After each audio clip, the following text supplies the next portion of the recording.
আমাদের 100 কোটি টাকার সমস্যা একটা সমন্বয়ক সমাধান করে দিতে পারবে।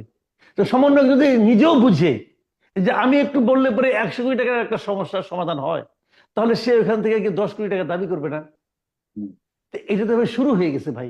আজকেও দেখলাম যে ইফতেখারুজ্জামান টিআইবি চেয়ারম্যান যিনি আছেন, ইফতেখারুজ্জামান, নির্বাহী উনি পরিচালক। কিন্তু বলেছেন, হুম। উনি কিন্তু এই একই অভিযোগ করেছেন, যে সমন্বয়কদের বিরুদ্ধে অভিযোগ করেছেন। তো যাদের বিরুদ্ধে এত অভিযোগ আছে, যাদের বিরুদ্ধে এত অভিযোগ আছে, তারা একটা পলিটিক্যাল পার্টি করবে, আর দেশের মানুষ লাইন দিয়ে এসে তাদের হুমড়ি খেয়ে তাদেরকে ভোট দিবে, দিয়ে বানাবে। ওই যে আপনার ইয়ে কি বলে, আপনার প্রধান উপদেষ্টা প্রেস সেক্রেটারি বলেছেন যে নাহিদ ইসলাম নাকি আগামীতে প্রধানমন্ত্রী হবেন। তো এই লোক ভাই সরকারি চাকরি করে। আমি এই জিনিসটাও বুঝি না, এতদিন ধরে সাংবাদিকতা করছে, কি সাংবাদিকতা করছে? তার মধ্যে কি এই সেন্সটুকু গ্রো করে নাই যে যেই মুহূর্তে ওই ভদ্রলোক রিজাইন করে আসলো, সেই মুহূর্তে সে আর সরকারের কেউ না, সে একজন পাবলিক। এবং একজন পাবলিক একটা প্রেস কনফারেন্স করতেছে, তার দুই পাশে, এক পাশে প্রেস সেক্রেটারি আর এক পাশে ডেপুটি প্রেস সেক্রেটারি। ওই প্রেস সেক্রেটারি কিন্তু ভাই আমি আপনি বেতন দেই, সেটা সরকারের কর্মচারী, সেটা আমার আপনার চাকর। তাকে কি ওই কাজের জন্য চাকরি দেওয়া হয়েছে যে তুমি যে আগামী দিনে প্রাইম মিনিস্টার পাশে দিয়ে বসো, তুমি যে তাকে বলো যে আপনি আগামী দিনে প্রাইম মিনিস্টার হবেন, এটা বলার জন্য? তাকে আবার কয়েকদিন আগে দেখলাম যে সিনিয়র সচিব বানানো হয়েছে। সচিব থেকে সিনিয়র সচিবে হওয়ার যোগ্যতা কি এইটা? এই মূর্খতা এই দেশে এগুলি চলছে। যার যাকে ইচ্ছা হচ্ছে অমুকে আইকাই না তুমি সিনিয়র সচিব, আর এর উপর আর পোস্টায় থাকলে বলতো তুমি সুপার সিনিয়র সচিব। বলা যায় না কিছু, দুই দিন পরে একটা পোস্ট ক্রিয়েট করতে পারে, বানাইতেছে। মানে ভাবখানা এরকম যে আমার বাপের জিনিস আমি খালি বিলাই দিচ্ছি, এটা হয় না।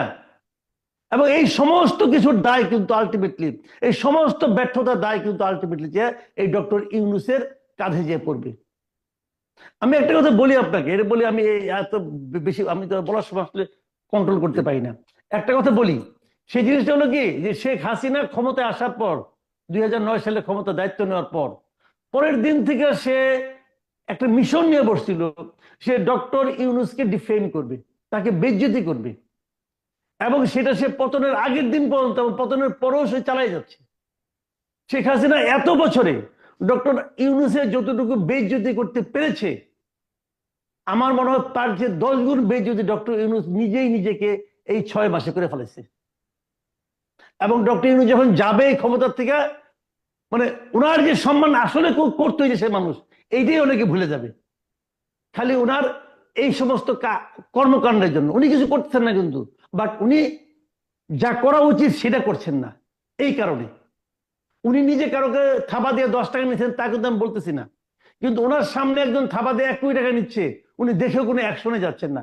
এই অপরাধে ওনার বেইজ্জতিটা হবে, আমি বললাম একটা কথা। আবার দেখেন, এই বিএনপি কয়েকদিন আগে বলছিল না অগাস্ট মাসে নির্বাচন চাই, বলছিল না? তো জি। তখন কেমন করে বললো? তখন কি তার আইন শৃঙ্খলার সমস্যা হয় নাই? আজকে সরকার ঘোষণা দেয় যে জুলাই মাসে জাতীয় নির্বাচন হবে, তখন আর বিএনপি আইন শৃঙ্খলা কোনো প্রশ্ন করবে না।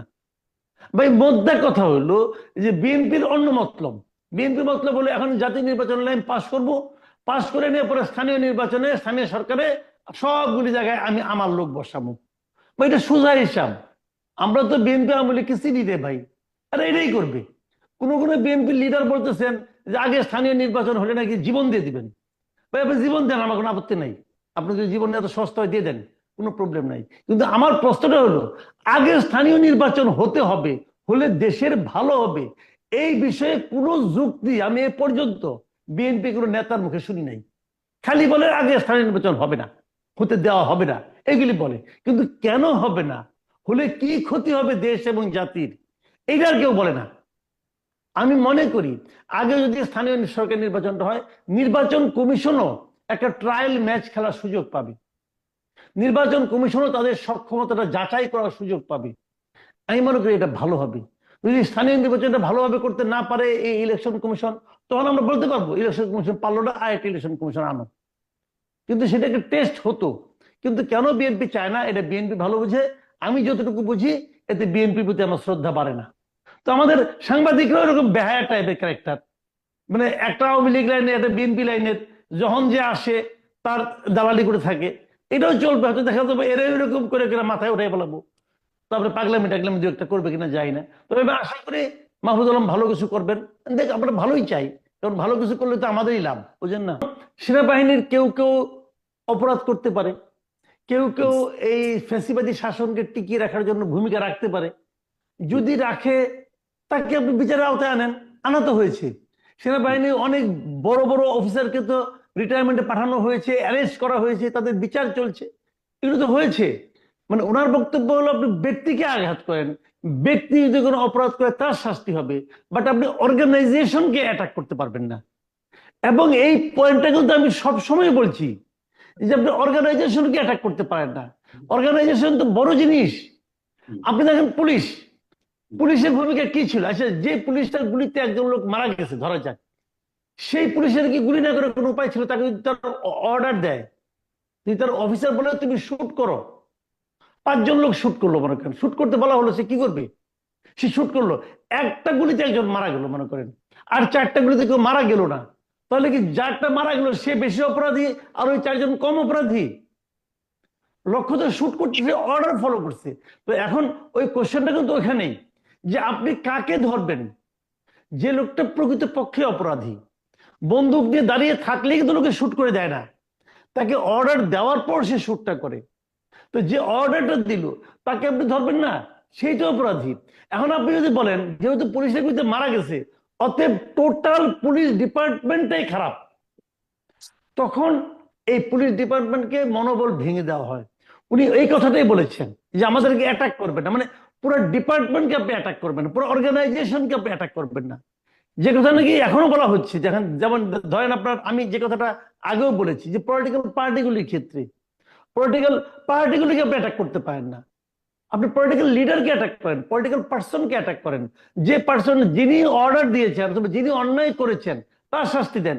যে লোকটা অর্থ পাচার করেছে তার শাস্তি দেন। আমি উদাহরণ দিয়ে বলি আপনাকে, যেমন ধরেন বেক্সিমকো। এখন বেক্সিমকোর মালিক সালমান এফ রহমান বিদেশের অর্থ লোপাট করেছে। আপনি জানেন বেক্সিমকো কোম্পানির অনেক মানে মোটামুটি যারা নাকি মিড লেভেলের অফিসারও, তাদের ব্যাংক অ্যাকাউন্ট ক্লোজ করা আছে, তারা কোনো বেতন টেতন পাচ্ছে না। তো কেন? তার কি দোষ? সে তো ভাই চাকরি করে। তো আমার কোশ্চেন হলো, সে তো চাকরি করে ভাই।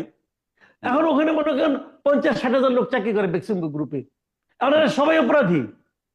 এই জন্য কি বেক্সিমকোকে আপনি দায়ী করবেন? আপনি কি বেক্সিমকোকে শেষ করে দিবেন? আমি যে কথাটা বারবার বলেছি পলিটিক্যাল পার্টির ক্ষেত্রে, যেমন ধরেন এত বড় এরা সব ইনক্লুসিভ সবকিছু করতে চাচ্ছে, জাতীয় ঐক্যমত্য গড়ে তুলবেন আপনি। এই জাতীয় ঐক্যমতের মধ্যে আওয়ামী লীগ নাই। এখানে শামীম ভাই আছে, ওরা দেখে ওরা দিয়ে ওনার চেহারা দিয়ে তাকাই কিন্তু আমি বলছি না। জাতীয় পার্টি নাই, কেন নাই? যদি শামীম হায়দার পাটোয়ারি অপরাধী হয় তার শাস্তি দেন, তার ফাঁসি দেন ভাই, আমার কোনো আপত্তি নাই। কিন্তু আপনি জাতীয় পার্টির যে কর্মীটা এরশাদকে ভালোবাসে অথবা লাঙ্গলকে ভালোবেসে ভোট দেয়, অথবা জাতীয় পার্টি ইউনিয়ন কমিটির যে মেম্বার, তাকে আপনি সাজার মধ্যে আনবেন কেন? তার কি দোষ? সে তো খালি ভালোবাসছে, আর তো কিছু কয় না রে ভাই, তার কি দোষ? এখন এই ভালোবাসাকে যে নাকি মন্দ পথে পরিচালিত করেছে যে নেতা, আপনি যদি মনে করেন সে অপরাধী, যদি প্রমাণ করতে পারেন, তার শাস্তি আপনি দেন, আমার কোনো আপত্তি নাই। তো উনি কিন্তু বেসিক্যালি ওই কথাটাই বলেছেন যে অর্গানাইজেশনকে আপনি আন্ডারমাইন্ড করে দিয়েন না, অর্গানাইজেশনের মনোবলটাকে ভেঙে দিয়েন না। উনি কিন্তু এই কথা, সেই কথাটা উনি ডিজিএফআই সম্পর্কে বলেছে, এনএসএ সম্পর্কে বলেছে, র্যাব সম্পর্কে বলেছে, আপনি পুলিশ সম্পর্কে বলেছে। এখন এরা কি করতেছে? পুলিশের পোশাক পরিবর্তন করবে, র্যাবের পোশাক পরিবর্তন করবে। এরা করলে ওই নতুন পোশাক পরলে পরে কি একজন খুনি ফেরেশতা হয়ে যাবে? হয়ে যাবে ভাই?